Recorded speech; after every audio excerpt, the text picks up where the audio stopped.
വൻ ബിസിനസ് സാധ്യതകൾ മുൻകൂട്ടി കണ്ടുകൊണ്ട് തന്നെയാണ് അയോധ്യ രാമക്ഷേത്രത്തിനടുത്ത് പല വ്യാപാര കച്ചവടങ്ങൾ നടക്കുന്നത്. പലരും ജനങ്ങളെ മുതലെടുക്കുന്ന കാഴ്ചയാണ് കാണാൻ സാധിക്കുന്നത്. അയോധ്യ രാമക്ഷേത്രം ഉദ്ഘാടനം ചെയ്യപ്പെടുന്നതിനു മുൻപ് തന്നെ വലിയ ബിസിനസ് സാധ്യതകൾ മുന്നിൽ കണ്ട് നഗരത്തിൽ ധാരാളം സ്ഥാപനങ്ങൾ തുറന്നിരുന്നു. ചായക്കടകൾ മുതൽ അമിതാഭ് ബച്ചൻ ഫ്ളാറ്റ് വാങ്ങിയ വലിയ സമുച്ചയങ്ങൾ വരെ ഇതിൽ ഉൾപ്പെടുന്നുണ്ട്. ഇങ്ങനെ പുതുതായി തുറന്ന ഒരു ഹോട്ടലിലാണ് കണ്ണ് തള്ളിക്കുന്ന ബില്ല് ഈടാക്കിയിരിക്കുന്നത്. ബില്ല് കേട്ടാൽ ഞെട്ടുമെന്ന കാര്യത്തിൽ സംശയം വേണ്ട.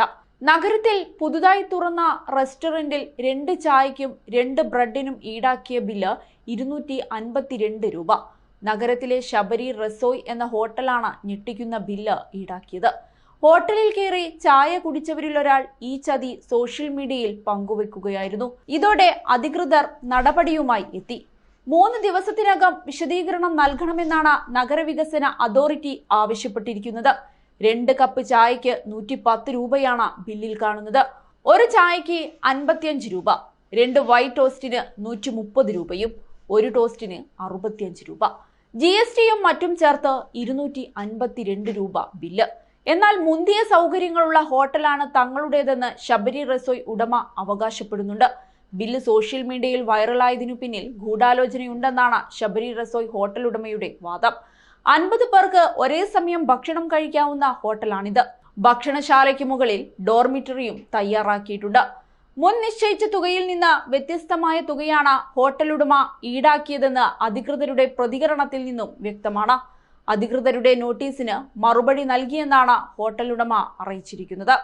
രാമക്ഷേത്രം തുറന്നതു മുതൽ ഏകദേശം 19 ലക്ഷം ഭക്തർ ഇവിടേക്ക് എത്തിയതായി റിപ്പോർട്ടുകളുണ്ട്. പ്രാണപ്രതിഷ്ഠാ ചടങ്ങിന് ശേഷം ജനുവരി 23-ന് പൊതുജനങ്ങൾക്കായി ക്ഷേത്രം തുറന്നുകൊടുത്തതിനു പിന്നാലെ ഇതുവരെ 18.75 ലക്ഷം തീർത്ഥാടകർ ശ്രീരാമന്റെ വിഗ്രഹം കാണാൻ അയോധ്യയിലേക്ക് എത്തിയെന്നാണ് കണക്കുകൾ. ക്ഷേത്രം തുറന്നുകൊടുത്ത ആദ്യ ദിവസം മാത്രം 5 ലക്ഷം സന്ദർശകരാണ് ഇവിടെ എത്തിയത്. പിന്നീട് ദിനംപ്രതി ശരാശരി 2 ലക്ഷത്തിലധികം സന്ദർശകരുടെ എണ്ണം സ്ഥിരമായി തുടരുകയാണ്. ജനത്തിരക്ക് നിയന്ത്രിക്കാനും ഭക്തർക്ക് സുഗമമായ അനുഭവം ഉറപ്പാക്കാനും പ്രാദേശിക അധികാരികളും ക്ഷേത്ര ട്രസ്റ്റും പ്രവർത്തിക്കുന്നുണ്ട്. വലിയ ജനക്കൂട്ടത്തിനിടയിൽ ക്യൂകൾ സുഗമമാക്കുന്നതിനും സുരക്ഷാ മാനദണ്ഡങ്ങൾ പാലിക്കുന്നതിനുമുള്ള നടപടികളും സ്വീകരിച്ചിട്ടുണ്ട്. 392 തൂണുകളും 44 വാതിലുകളും ഉൾക്കൊള്ളുന്ന പരമ്പരാഗത നാഗര ശൈലിയിലുള്ള വാസ്തുവിദ്യയാൽ പണിത ക്ഷേത്ര സമുച്ചയം തലയെടുപ്പോടെ ഉയർന്നു നിൽക്കുന്നു. ക്ഷേത്രത്തിന് ഉൾവശം എല്ലാം ഹിന്ദു ദേവതകളുടെ സങ്കീർണമായ കൊത്തുപണികളാൽ അലങ്കരിച്ചിരിക്കുകയാണ്. ശ്രീകോവിലിൽ രാംലല്ലയുടെ വിഗ്രഹമുണ്ട്.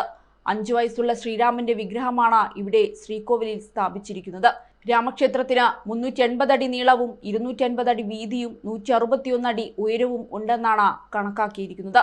കിഴക്ക് ഭാഗത്താണ് ക്ഷേത്രത്തിന്റെ പ്രധാന കവാടം സ്ഥിതി ചെയ്യുന്നത്. 32 പടികൾ കയറിയാൽ ക്ഷേത്രത്തിലേക്ക് കടക്കാം. അതേസമയം അയോധ്യയിൽ ഭക്തരുടെ അത്ഭുതപൂർവമായ തിരക്ക് കണക്കിലെടുത്ത് ദർശനത്തിനായി പ്രത്യേക സമയ സ്ലോട്ടുകൾ ക്ഷേത്ര ഭരണസമിതി ക്രമീകരിച്ചിട്ടുണ്ട്.